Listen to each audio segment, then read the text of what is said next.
그다음에 교재는 저기 117페이지 재고자산이고요. 요거는 교재 보시기 전에 앞에 잠시만 봐주세요. 그래서 앞으로 이제 공부하실 때 원래 요 재고자산 파트가 이론에서 되게 중요한 파트인데 저희 시험은 이론을 많이 안 내다 보니까 솔직히 다른 시험에 비해서는 좀 덜 중요한 파트기는 해요. 근데 문항수가 많은 시험에서는 재고자산 무조건 나오거든요. 근데 저희는 문항수가 그렇게 엄청나게 많지는 않다 보니까 뭐 나와야 하나? 예, 그런 식으로 이제 출제를 하시더라고요. 보면은 일단 재고자산에서 가장 중요한 거는 두 가지예요. 수량하고 단가. 왜 그러냐면 우리가 물건 사고 팔 때 중요한 것 중에 하나가 몇 개 사냐잖아요.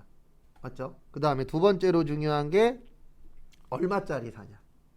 예, 거기에 따라서 내가 총 금액이 결정이 되잖아요. 그래서 얼마짜리를 몇 개 사느냐. 요게 이제 일단 가장 기본적인 부분 중에 하나세요. 그래서 수량 결정 방법에는 세 가지가 있어요. 그래서 총 세 가지가 있는데 첫 번째로 이제 저기 뭐냐 계속 기록법이라는 게 있습니다. 계속 기록법은 말뜻 그대로 이해하시면 돼요. 그래서 어떻게 하는 거냐면 장부에다가 계속 적는 거예요. 그래서 장부에다가 계속 적는 겁니다. 근데 뭘 적냐면은 몇 개 샀다, 몇 개 팔았다 이런 것들을 장부에다가 계속 적는다. 그래서 무슨 법이라고 해요?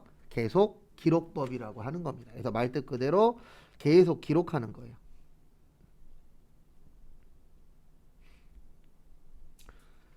그 다음에 다음 것도 보시면은요. 실지재고조사법. 요거는 뭐냐면 창고 가서 확인하는 거예요. 그래서 실지라고 나올 때도 있고 실재라고 나올 때도 있어요. 그래서 뭐 실지, 실재 다 비슷한 말이지만 그래서 내가 직접 창고를 가서 확인하는 겁니다. 뭐가 더 좋다 이런 건 없어요. 예, 다 장단점이 있는 겁니다. 그래서 계속기록법은 장부에다가 계속 적는 거고 그 다음에 실지재고조사법은 창고 가서 확인한 거고 그 다음에 실무에서 가장 많이 쓰는 방법은 이거예요. 혼합법. 왜냐면 혼합법은 장부도 보고 창고도 확인하는 거거든요. 예. 그래서 우리가 실무에서는 하나만 확인하지 않잖아요. 그래서 장부에 100개가 있대. 그러면 창고 가서 셌을 때 몇 개가 나와야 되죠? 100개가 나와야 되죠. 그러면은 내가 일을 잘하고 있구나. 이렇게 볼 수가 있는 거죠. 근데 희한한 게 뭐 실무 해보신 분들은 아시겠지만 이상하게 장부랑 잘 안 맞아요. 예, 장부 몇 개 있대. 그래갖고 가서 뒤져보면은 안 맞더라고요. 왜냐면 제가 예전에 그런 거 담당을 해봤었거든요. 회사 다닐 때. 근데 희한하게 맞추기만 하면 안 맞아요. 그리고 다른 분들한테 여쭤봤더니 다른 분들도 그런 일들이 비일비재하다라고 이야기해 주시긴 하시더라고요. 그 다음에 얼마냐도 중요합니다. 네. 그래서 하나씩 계산하는 걸 개별법이라 그래요. 그래서 개별 그러면 하나씩입니다. 그래서 우리 명절날 되면 그 선물 세트에 포장되어 있는 걸 개별 포장이라고 하잖아요. 하나씩 포장되어 있는 걸. 그래서 하나씩 계산한다 그래서 개별법이라고 하고요. 그 다음에 두 번째 선입선출법. 그래서 먼저 들어온 걸 먼저 뭐 하는 거예요? 파는 걸 무슨 법이라 그래요? 선입선출법. 그래서 요거 같은 경우에는 이제 저기서 일해 보셨던 분들이 잘 하시더라고요. 편의점 같은데. 편의점에서 물건 진열할 때 다 선입선출법이잖아요. 옛날 거는 앞에 놓고 최근 거는 뒤에 놓거나 아니면은 창고에다가 숨겨놓고. 맞죠? 왜 그러냐면 우리가 물건 살 때, 그러니까 파는 사람과 사는 사람은 항상 반대입니다. 파는 사람은 비싸게 팔려고 그러고, 사는 사람은 싸게 살려고 하고, 파는 사람은 옛날 걸 먼저 팔고 싶고, 사는 사람은 최근 걸 먼저 사고 싶잖아요. 그게 잘못된 거 아닙니다. 왜냐면 그게 파는 사람과 사는 사람의 입장 차이기 때문에. 그래서 선입선출법은 요분들한테 유리한 거예요. 회사한테 유리한 방법입니다. 대부분 회사에서는 새 걸 먼저 팔아요? 옛날 거 먼저 팔아요? 옛날 거 먼저 팔죠. 그게 이제 선입선출법. 그 다음에 후입선출법은 새 거를 먼저 파는 거예요. 그래서 요거는 소비자가 유리한 방법입니다. 왜냐면 소비자 입장에서는 새 거를 먼저 사고 싶잖아요. 그래서 어떤 분들 보면 인터넷에서 물건 사실 때 꼭 요런 문구를 씁니다. 어떤 문구를 쓰시냐면은 저 물건 샀어요. 예, 최신 걸로 보내주세요. 이런 식으로 댓글에 다시는 분들이 있어요. 근데 중요한 거는 최근 걸로 보내주세요 한다 그래서 최근 걸로 보내줘요? 그건 아닙니다. 예, 옛날 걸로 줘요. 왜냐면 최근 거는 파는 사람 입장에서는 나중에 팔고 싶잖아요.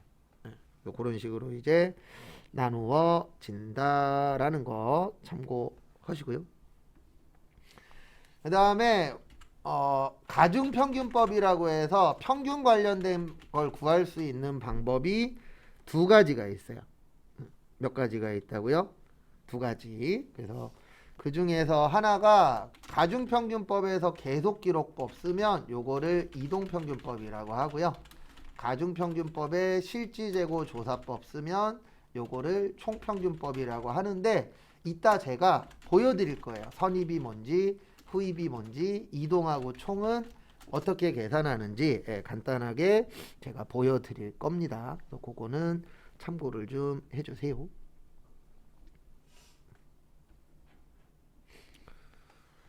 그래서 선입선출법은 회사가 유리한 방법이라고 봐주시면 되고요. 그래서 회사 들어가시면 다 선입선출법으로 진열하죠. 그 다음에 후입선출법은 소비자가 유리해요. 그래서 우리 저거 유제품 같은 거, 우유 같은 거 사러 가면은 많은 사람들이 이런 행동을 하잖아요. 어떤 행동을 하냐면은 뒤에 거 먼저 앞에 거 날짜 보고 뒤에 거 날짜 한 번 더 확인하잖아요. 네, 왜냐면 앞에 거보다 뒤에 게 유통기한이 더 길어. 그러면 당연히 어떤 거 갖고 갈 거예요? 유통기한이 긴 거 들고 가죠. 네. 그래서 그게 어떻게 보면 후입선출법이라고 보시면 되세요. 그래서 그거 참고하시고.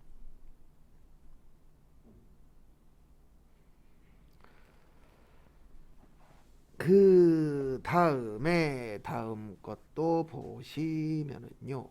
다음 거 보시면 우리나라 현재 물가가 오르고 있나요? 떨어지고 있나요? 예, 우리나라 현재 물가는 오르고 계십니다. 예. 그래서 우리나라 현재 물가 상승하고 있어요. 이거를 영어로는 인플레이션이라고 표현을 하죠. 그래서 물가 상승 시에 매출 원가는 후입선출법이 커요. 그 다음에 나머지는 선입선출법이 큽니다. 그래서 우리나라 현재 대부분 물건 파는 회사들은 무슨 법으로 물건을 팔고 있다고요? 선입선출법으로 물건을 판매하고 있습니다. 근데 왜 그러냐면 선입선출법으로 팔아야 남는 게 많아요. 왜냐면 물가가 올라가고 있기 때문에 최근 게 비싸요? 옛날 게 비싸요? 최근 게 비싸잖아요. 그래서 옛날에 싸게 산 거를 지금 파는 겁니다. 그러면 가격이 많이 남겠죠. 그래서 대한민국에서는 대부분 회사들은 무슨 법으로 물건을 파신다고요? 선입선출법으로 팔 수밖에 없어요. 왜냐하면 선입선출법으로 팔아야 남는 게 많으니까.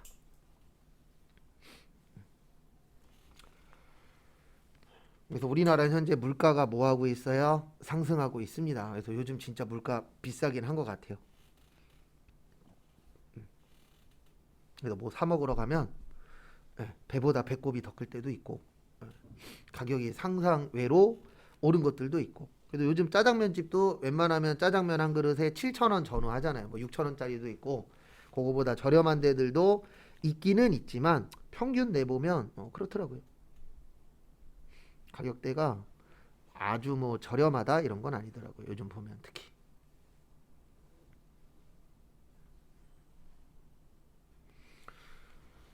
그 다음에 재고자산 감모손실이라고 있어요. 지금 적어드리는 건 2장짜리에 다 있어요. 그래서 정상적하고 비정상적이 있는데 문제는 뭐냐면 요 말뜻을 이해하셔야 돼요. 감모의 뜻이 뭘까요? 감모.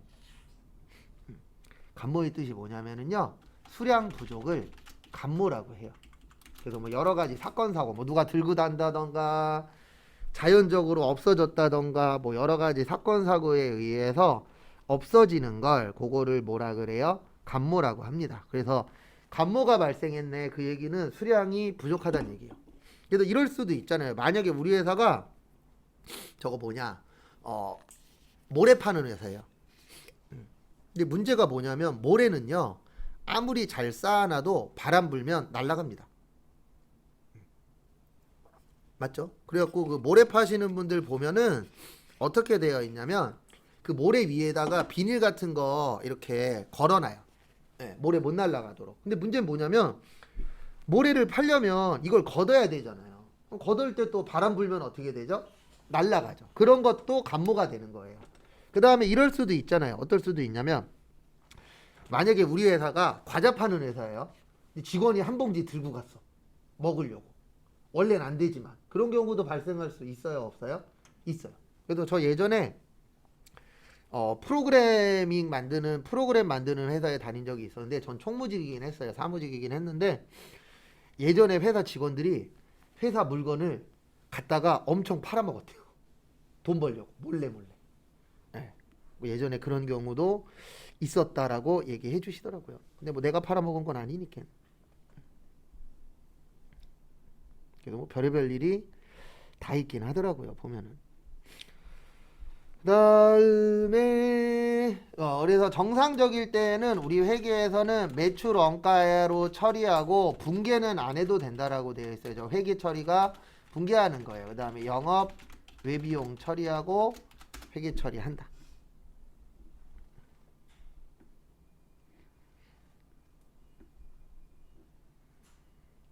그래서 그거 좀 봐두시기 바랍니다.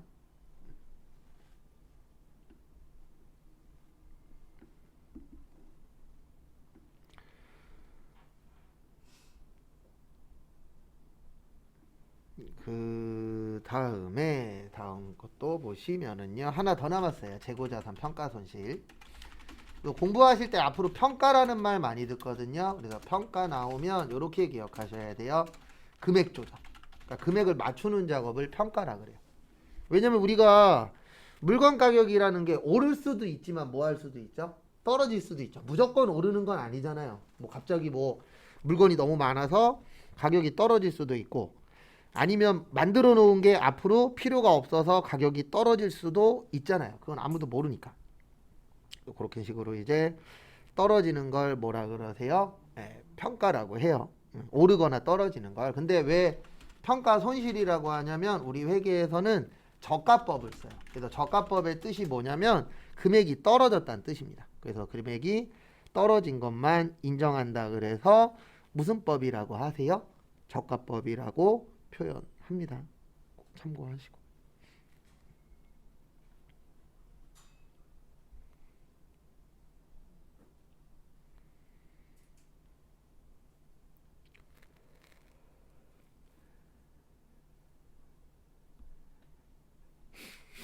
그다음에 하나씩 보면서 설명을 드리도록 하겠습니다. 그래서 일단 거기 보시면은요.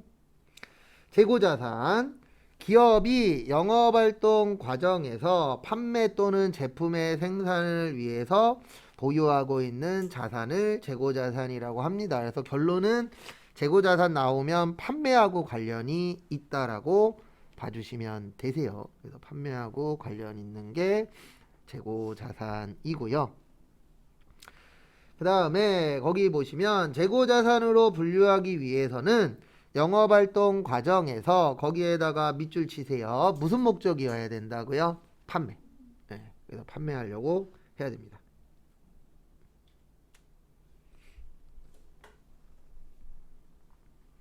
그래서 우리 회계에서는 판매하고 관련이 있느냐 없느냐 그걸 되게 중요하게 생각을 합니다.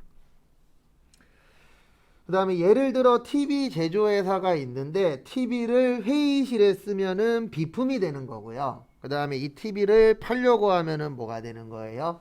재고자산.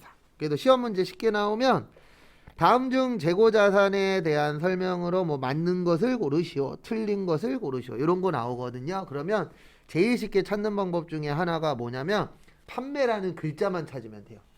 왜냐면 1, 2, 3, 4 중에 판매라고 써 있는 게 하나밖에 없어요. 그래서 그런 식으로 이제 시험 문제도 출제가 된다라는 거 참고하시고요.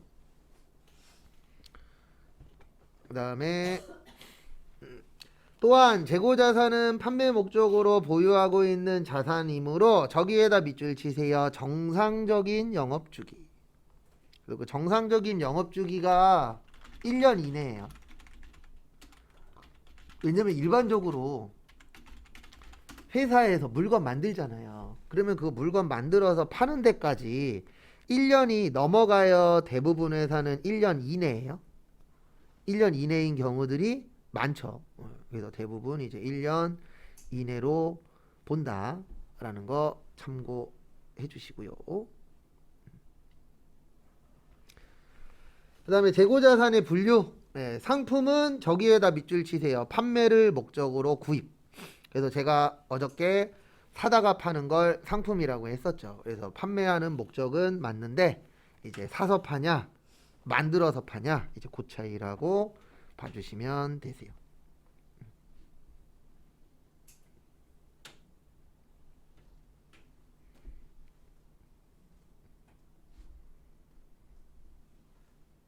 참고하시고 그 다음에 거기 밑에 보시면 제품, 제품은 만들어서 파는 거라 그랬죠. 그래서 판매 목적으로 제조하는 걸 제품이라고 합니다. 그 다음에 반제품, 반제품은 아직 완성되지는 않았는데 판매할 수 있는 거. 그래서 반만 만드는 제품이다. 그래서 뭐라 그래요? 반제품. 그 다음에 제공품 잘 나와요. 저희 공부하실 때. 제공품 옆에나 위에다가 이렇게 적어주세요. 미완성품. 그래서 만들고 있는 중인 거를 뭐라고 하세요? 제공품이라고 합니다. 그거 참고하시고.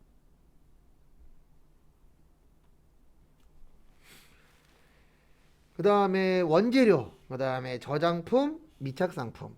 그 다음에 거기 밑에 거 하기 전에 공식도 4개를 좀 외우셔야 돼요.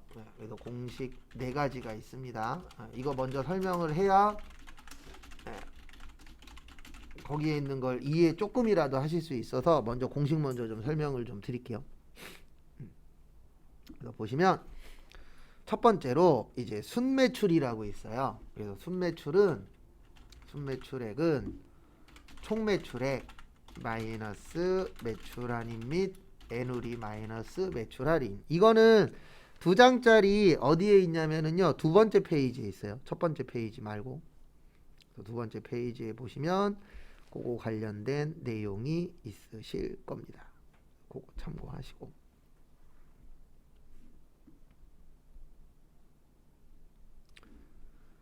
그래서 같이 또 보시면은요, 총매출액이라는 게 뭐냐면은 1년 동안 판 거예요. 총이라는 게 전부잖아요. 그래서 1년 동안 내가 열심히 물건을 뭐 했죠? 팔았습니다. 1년 동안 팔고, 그 다음에 매출 환입의 뜻이 뭐냐면은요, 반품을 환입이라고 해요. 그래서 환입의 뜻은 나갔다가 다시 돌아오는 겁니다. 환자가 도로 한자거든요. 그래서 나갔다가 다시 들어오는 걸 뭐라고 하세요? 환입이라고 표현합니다. 참고하시고.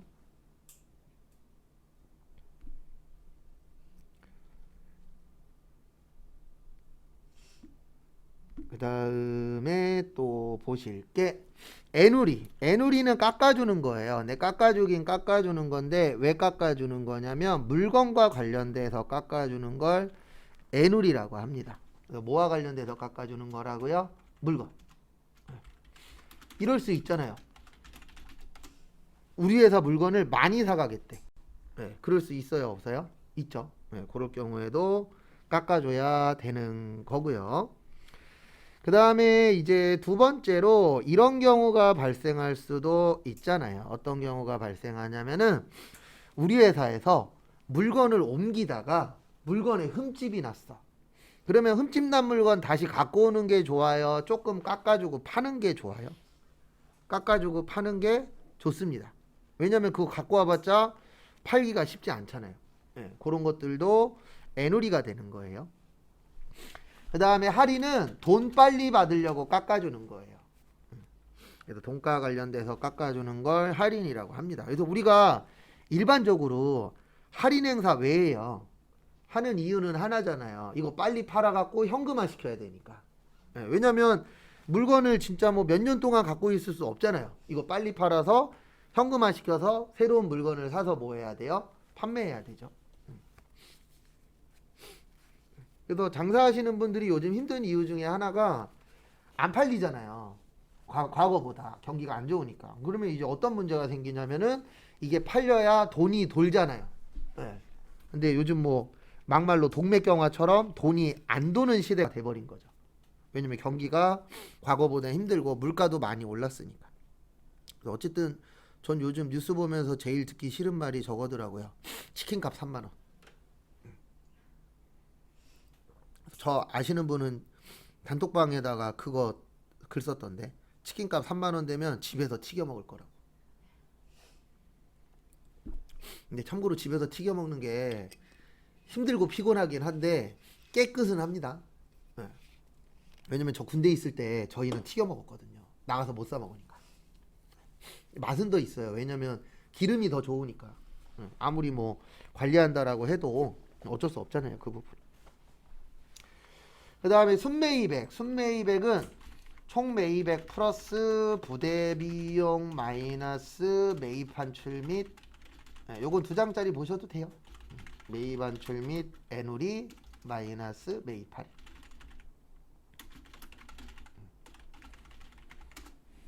그리고 실무에서는 이런 공식들은 컴퓨터가 대부분 다 해주긴 합니다. 근데 우리는 시험 볼 때 우리가 직접 해야 되기 때문에 어쩔 수 없이 어느 정도 숙지는 해주셔야 돼요. 그건 어쩔 수 없어요.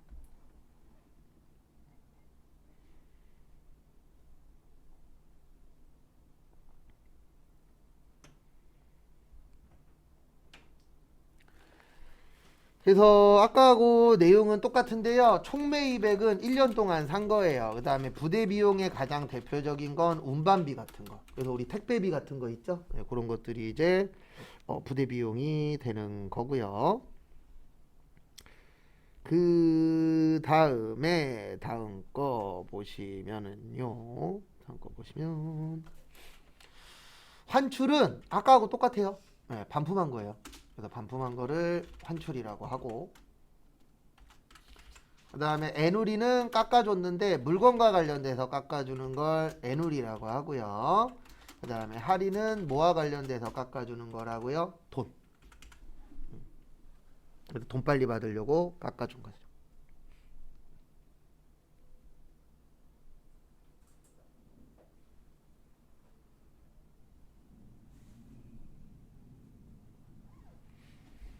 참고 좀 해주시고, 그 다음에 원가. 우리 물건 팔 때 원가 중요한가요? 안 중요한가요? 중요합니다. 네. 왜 중요하냐면 원가가 얼마냐에 따라서 남는 게 달라져요. 네. 그래서 맨날 그 지금은 없어졌지만 과거에 그 백종원 아저씨의 그 골목 식당이라는 프로 있었잖아요. 네. 거기 보면은 맨날 백종원 아저씨가 뭐라 그랬냐면은 원가 계산 해봤냐고 사장님들한테. 네. 근데 왜 그러냐면 내가 팔았을 때 얼마 남는지 알아야 되거든요. 그래야 하루에 요만큼 팔면은 이만큼 남겠구나. 이게 어느 정도 데이터가 잡혀야 되는데 그런 데이터가 없으면 어떤 문제가 생기냐면은 내가 이게 많이 팔아야 좋은 건지 조금 팔아야 좋은 건지 안 팔아도 되는 건지 이런 거에 대한 데이터가 아예 없죠. 그래서 실제 그런 분들도 있어요. 일은 죽어라고 하고 망하시는 분들이 있어요. 대부분 그런 분들이 어떤 분들이냐면 이걸 내가 하나 팔았을 때 얼마가 남는지 모르는 거예요. 아니면 계산을 잘못했거나. 그리고 대부분 계산을 어느 쪽에서 잘못하냐면 세금 계산. 세금 같은 거 모르면 전문가한테 물어봐서 요 정도 팔면 얼마 정도 세금 내야 돼요. 이런 거 돈 조금 주면은 다 알려주거든요. 그래서 맨날 장사하시는 분들이 잘하는 말씀 있잖아요. 나 돈만 벌어서 세금만 내는 것 같아. 근데 원래 물건 팔 때 그 원가 안에 세금까지 다 들어가야 돼요. 그래야 나한테 떨어지는 금액이 얼마인지 대략적으로 파악이 되잖아요. 그리고 절대로 공짜는 없습니다. 어떤 분들 보면 돈 버는 게 되게 쉬울 거라고 생각하시는데 돈 버는 게 세상에서 가장 어려워요. 그리고 남 잘 됐다 그래서 내가 잘 되라는 법도 없잖아요. 그 사람은 타이밍도 맞은 거고 이게 인생은 타이밍이라고 뭔가가 맞아야 돈을 버는 거지. 지금 배달하시는 분들 망해요. 지금 배달하는 업체들 되게 많이 없어졌어요. 예, 저도 이렇게 왔다 갔다 하는 길에 그 배달하는 회사들 예전에 많았거든요. 근데 꽤 많이 없어졌어요. 왜 그러냐면 대부분 포장하거나 나가서 사 먹잖아요. 옛날처럼 배달해서 먹는 사람들 비율이 지금 뭐 30%인가? 20% 정도 줄었대요. 근데 비율도 줄었지만 앱 자체 삭제도 20%인가 30% 했대요. 그러니까 그만큼 이제 사람들이 덜 쓸 수밖에 없는 상황이잖아요. 그래서 인생은 항상 타이밍입니다.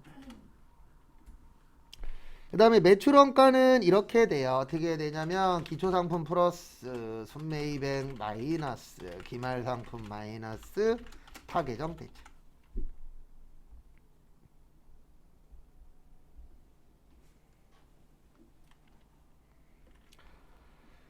그래서 이게 뭐냐면은요, 기초는 1월 1일이에요.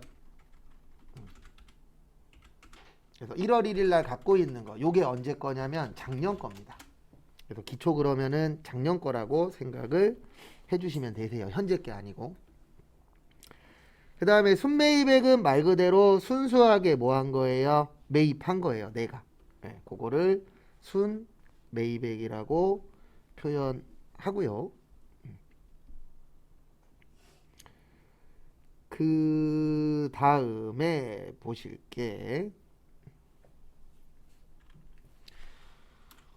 기말 상품은 12월 31일인데 요게 내년 거예요. 그래서 내년 거를 기말이라고 표현을 합니다.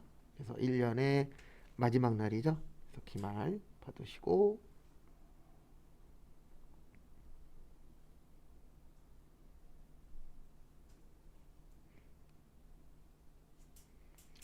그 다음에 타계정 대체는 여기 뭐냐면 판매 안 하고 다른 곳에 사용하는 걸 타계정 대체라고 표현해요.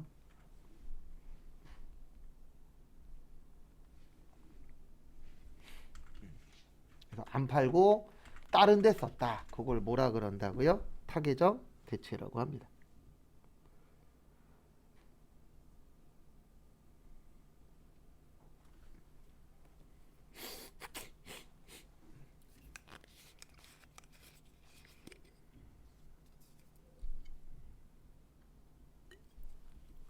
원가를 알아야 돼요. 왜냐면 원가를 알아야 이익이 나오거든요. 이익은 어떻게 구하냐면 순매출액에서 원가 빼면 돼요.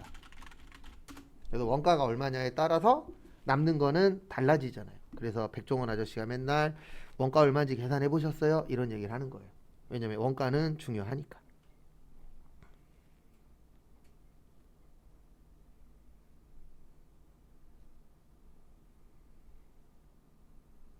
참고하시고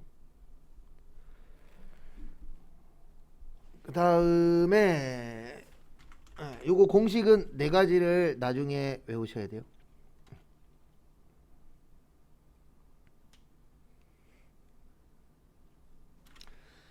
그래서 거기 117페이지 밑에 보시면 취득원가는 매입가액 플러스 매입부대 비용 마이너스 매입한출 및 애누리 마이너스 매입 할인, 요게 순매입액 구하는 공식이에요. 그래서 얼마 주고 샀느냐, 그래서 우리 얼마 주고 샀냐는 중요하잖아요. 왜냐면 거기에다가 이익을 붙여서 팔아야 되니까. 맞죠? 그래서 요게 원가라고 보시면 됩니다.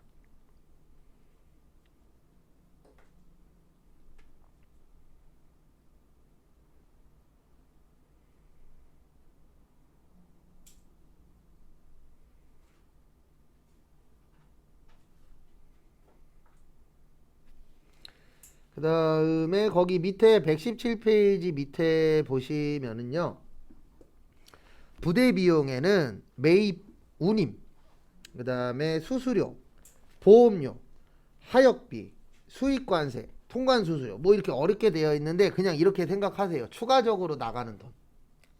부대 비용 그러면 추가 비용입니다. 또 대표적인 게 아까 설명드렸듯이 인터넷에서 물건 살 때 택배비, 이런 거 우리 중요하게 생각하잖아요. 그 다음에 집 살 때 들어가는 취득세, 아니면 뭐 이제 집 사면 이사 가야 되잖아요. 아니면 뭐 이제 저기 공인중개사분들 수수료 주고, 이런 것들이 다 부대 비용이잖아요. 왜냐하면 집값만 있다 그래서 집을 사는 게 아니잖아요. 집값 외적으로 추가로 들어가는 돈들 있어요, 없어요? 있어요. 네, 그런 것들을 다 부대 비용이라고 표현합니다. 그 다음에 118페이지 위에 보시면 매입 환출과 애널이라고 있어요. 그래서 환출 그러면은 들어왔다가 나가는 거거든요. 그래서 반품하는 거고, 애놀이 그러면은 물건과 관련돼서 깎아주는 겁니다.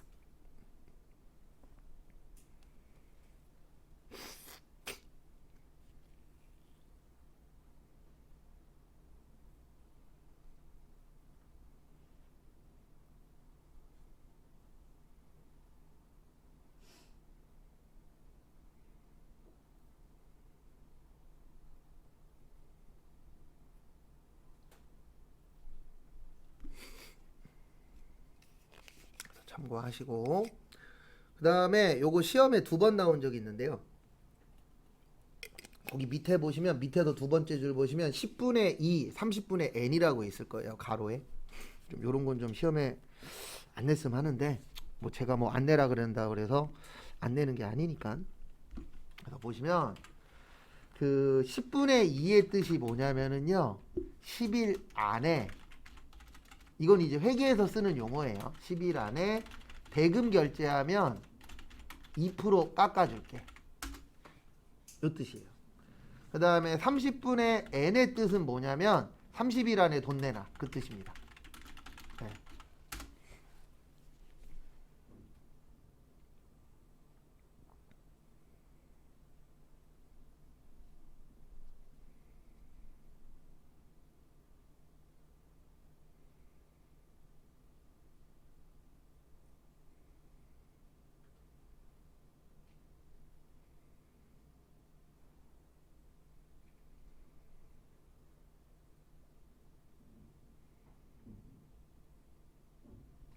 그리고 참고 좀 해주세요.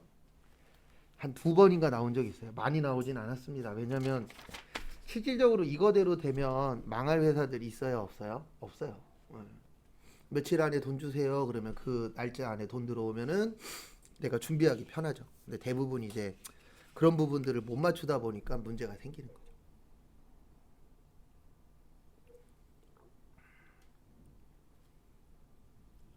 솔직히 올해는 어떻게 될런지는 아무도 모르겠어요.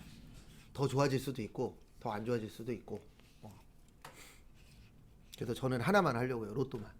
뭐 투자 이런 거는 원래 할 돈도 없거니와 가장 내 돈 덜 들어가는 게 로또밖에 없더라고요. 전 일주일에 딱 5천 원어치만 사거든요. 한 달에 2만 원 딱. 또 알아요. 2만 원이 200만 원이 될지. 아무도 모르니까. 근데 주식 같은 경우에는 2만 원 갖고 못 하잖아요. 한 달에. 그리고 잘못했을 때 나한테 오는 리스크도 너무 크고. 근데 저 같은 경우에는 그 리스크를 감당을 못 하거든요. 전 떨어지면 잠을 못 자요. 100원이라도. 저 같은 사람은 투자하면 안 돼요. 그래서 여러분들 중에서도 나는 원금 보장이 무조건 돼야 돼. 이런 분들은 주식이나 부동산 이런 거 투자하시면 안 돼요. 왜냐면 당연히 오르면 행복합니다. 예, 근데 저 같은 성향의 사람들은 떨어졌을 때의 그 뭐라 그래야 되나 반대편으로 오는 리스크가 너무 커요. 저 잠 못 잘 거예요 아마. 예, 예전에도 좀 안 풀리는 게 있어갖고 잠을 거의 못 잤거든요. 며칠 동안. 약간 좀 그런 케이스들은 투자 안 하는 게 좋긴 하더라고요. 그 다음에 120페이지, 요게 더 시험 문제 잘 나와요. 아까 제가 열심히 떠든 거보다 지금부터 떠들 게 시험 문제에는 훨씬 더 잘 나옵니다. 그래서 뭐냐면 기말재고 자산이에요. 이 기말재고 자산이 누구 거냐가 되게 중요합니다. 왜 그러냐면 아까 매출원가 구할 때 이렇게 됐잖아요. 어떻게 됐냐면 기초상품 플러스 순매입액 마이너스 기말상품 마이너스 타계정 대체라고 해서 이 기말이 누구 거냐에 따라서 원가가 바뀌어요. 원가가 올라갈 수도 있고 원가가 반대로 떨어질 수도 있습니다.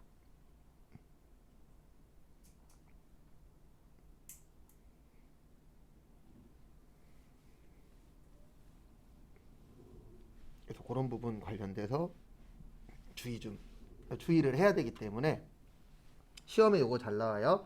거기 밑에 보시면 기억하고 니은 있어요. 선적지 인도 조건하고 도착지 인도 조건. 그래서 보시면 우리나라는 일명 인도 조건이라고 하는데 미착상품이라고 하는데 요건 두 가지가 있어요. 하나는 선적지 인도 조건이 있고 또 하나는 도착지 인도 조건이 있는데요. 우리 선적이 뭐죠? 선적 그러면 배에다가 물건 싣는 걸 선적이라고 해요. 그래서 우리가 물건을 보내려면은 물건을 실어야 되잖아요. 그 물건 싣는 걸 선적지 인도 조건이라고 하고 도착지 인도 조건은 말 그대로 도착해야 내게 되는 겁니다. 그래서 여러분들 뭐 홈쇼핑이나 인터넷에서 물건 사본 적 있잖아요. 뭐 쿠팡을 사든가 만약에 쿠팡으로 내가 옷을 구입했어. 그러면 옷 구입한 다음에 돈 주죠. 근데 아직 물건 도착 안 했으니까 그 물건은 아직 내 거예요, 쿠팡 거예요? 쿠팡 거죠. 맞죠? 근데 그 물건이 도착했어. 그럼 도착했으면 그거 내가 이제 갔잖아요. 그러면 도착했을 때 내게 되는 거 요거를 도착지 인도 조건이라고 해요. 그래서 도착지 인도 조건은 도착 시에 매입자께 되는 겁니다. 그래서 우리가 일반적으로 물건 사는 것들은 대부분 이거예요. 도착지 인도 조건. 선적지 인도 조건은 물건 실으면 내게 되는 거예요. 그래서 언제 매입자 걸로 보고 언제 매출자 걸로 볼 거냐, 요거 이제 관련된 겁니다.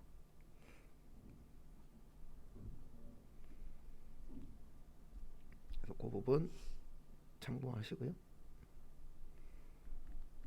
그래서 우리가 일반적으로 얘기하는 것들은 대부분 도착지 인도 조건이에요. 그래서 저도 회사 다니면서 딱 한번 선적지 인도 조건 해본 적이 있어요. 이제 어떤 경우였냐면은 오늘 당장 물건을 만들어야 되는데 재료가 2개가 필요한 거예요. 근데 우리 갖다 주는 곳에다 전화했더니 오늘은 죽어도 못 갖다 준대. 근데 문제는 뭐였냐면 우리도 가지러 갈 사람이 없었던 거예요. 제가 가면 되는데 차가 없어요. 회사 차들도 영업부에서 다 끌고 나가고 그래서 차가 없어갖고 못 받는 상황이에요. 그래서 어떻게 했냐면은 그러면 퀵으로 싸주세요 그랬죠. 그랬더니 거기 사장님이 뭐라 그랬냐면 이거 깨지는 거예요. 가다가 잘못되면 몰라요. 책임 안 질 거예요. 그게 선적지 인도 조건이에요. 그러니까 나는 물건 싣는 것까지만 책임을 질 거야. 물건 실은 다음부터 잘못되는 건 너 책임이야. 이게 선적지 인도 조건이에요. 근데 우린 일반적으로 도착지 인도 조건이니까 물건이 오다 깨졌어. 그럼 반품 되잖아요. 아니면 물건이 오다가 없어졌어. 반품 되잖아요. 아니면 다시 받는 거 가능해요? 불가능해요? 가능해요. 왜 그러냐면 우리는 이걸로 하기 때문에 일반적으로. 근데 만약에 선적지 인도 조건이면요. 오다 깨졌어. 깨진 거 그냥 가져야 돼요. 근데 물건 오다가 누가 먹고 없어졌어. 그래도 내가 책임지는 거예요. 네. 그래서 한때 유행하던 안 좋은 용어 하나 있었잖아요. 쿠팡 거지. 왜 쿠팡으로 이렇게 코로나 때문에 문 앞에 걸어놔 주세요. 그랬더니 막 딴 사람이 들고 가서 먹고 아니면 배달하는 사람들이 조금씩 빼먹고 실제 그런 일들이 있었대잖아요. 그래서 욕먹는 거예요. 저 아시는 분 중에서도 배달로 먹고 사시는 분들 몇 분 계시는데 그 사람들이 문제가 아니라 이제 그런 거 나올 때마다 사람들이 안 좋게 보잖아요. 네. 왜냐면 내가 안 했어도 나하고 같은 동료가 했으면 내가 한 게 되는 거예요. 그건 어쩔 수 없어요.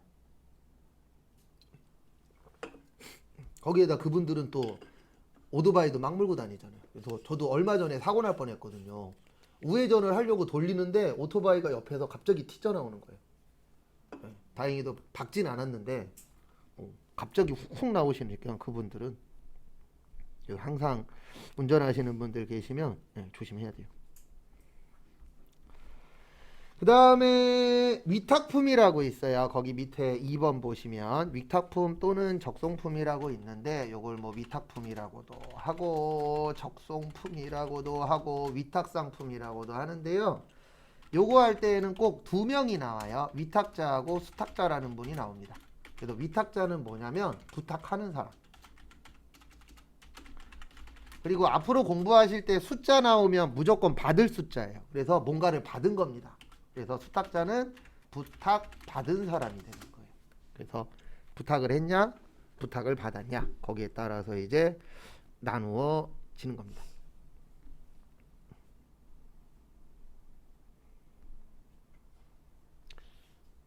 그래서 보시면 이 위탁품은 부탁해서 파는 거예요. 그러니까 무슨 부탁하는 거냐면 이런 경우입니다. 내 물건 이거 팔아줄래? 그러면 너한테 수수료 줄게. 우리 주변에서 그나마 가장 비슷하게 볼 수 있는 것 중에 하나가 휴대폰 대리점이에요. 휴대폰 대리점이 SK, KT, LG 대신해서 직영점 말고요. 대리점들이 SK, KT, LG 대신해서 휴대폰 팔아주면은 수수료 받아요, 안 받아요? 받죠. 네, 그런 것들이 이제 요 위탁품, 적송품 완전히 맞아떨어지진 않는데 그나마 우리 주변에서 가장 비슷한 것들 중에 하나라고 보시면 돼요. 그래서 요거는 수탁자가 팔아야 매출이 되는 겁니다. 왜냐면 수탁자는 부탁받은 사람이잖아요. 내가 너한테 물건 줄 테니까 넌 이 물건 갖다 팔아. 그 대신 팔면 돈 줄게. 이렇게 되는 거죠.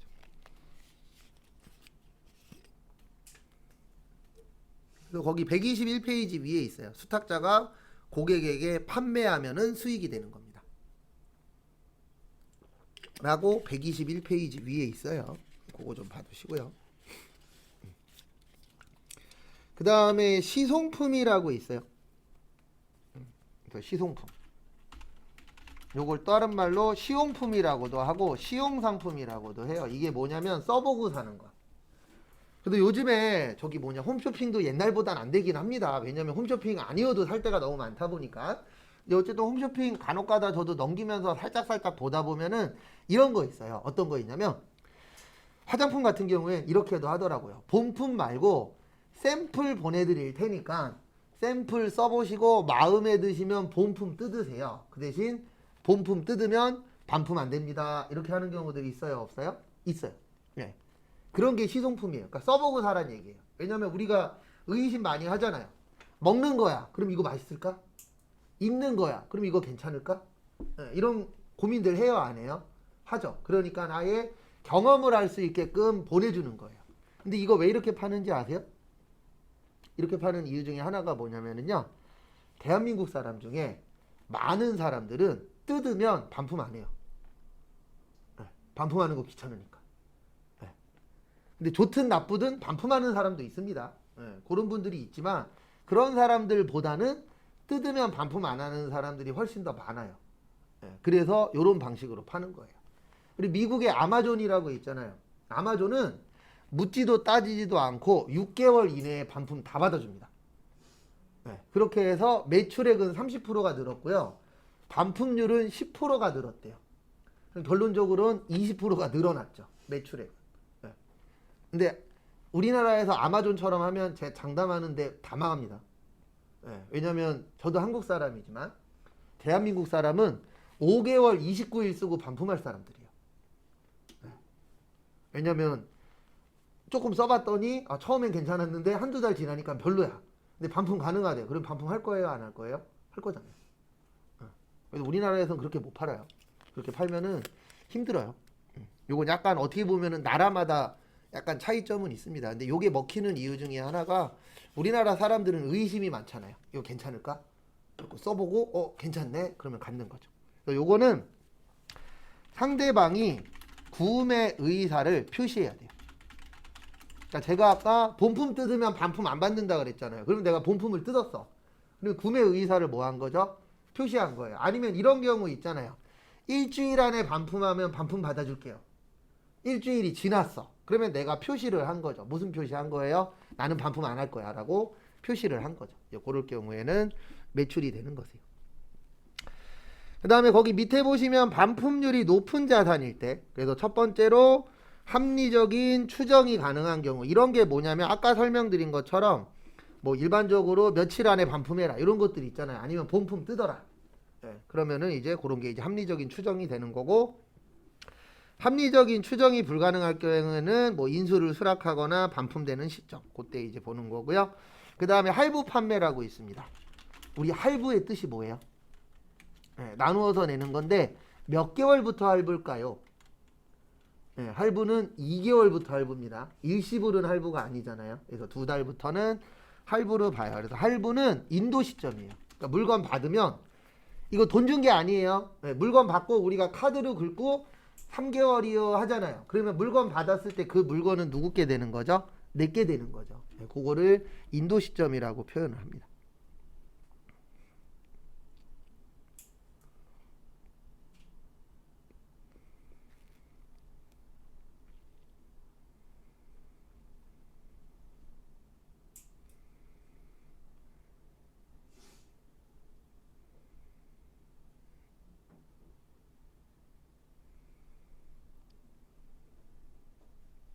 그 부분 참고 좀 해주세요.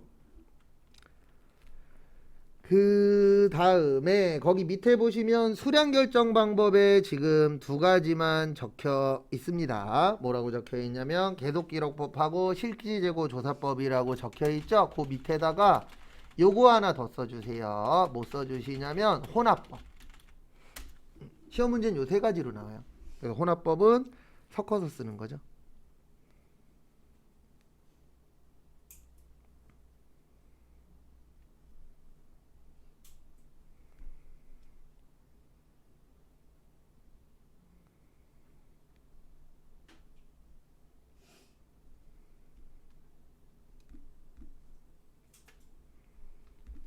참고하시고 그 다음에 단가에는 5가지가 있어요. 개별, 선입, 평균, 후입, 소매제고법이라고 있는데 저희 시험에는 소매제고법 안 나옵니다. 이 소매제고법이 좀 어려운 시험, 저희보다 어려운 시험에서 나오는데 이거 뭐에 나오냐면 불났을 때. 근데 저희 시험에는 안 나와요. 왜냐면 우리가 불나게 되면 얼마나 맞는지 모르잖아요. 그러면 판매된 것 같고 역추적하는 게 소매제고법인데 저희 시험에서는 거기까지는 잘 안 내더라고요.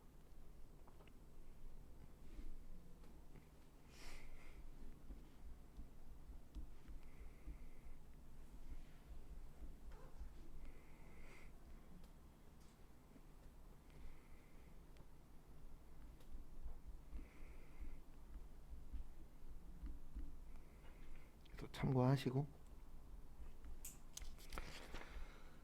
다음에 위에서 더 나가기는 애매하고 거기 수량하고 단가는 내일 볼 거예요. 수량 단가는 내일 보고 잠깐 쉬었다가 5시에 쪽지 시험 봅니다. 네. 그 채점은 안 하는데 쪽지 시험은 볼 거예요. 잠깐 쉬었다가 쪽지 시험 보고 그 다음에 그 분계 풀었었던 거 있죠? 그거 뒤에 거 또 풀어보도록 하겠습니다.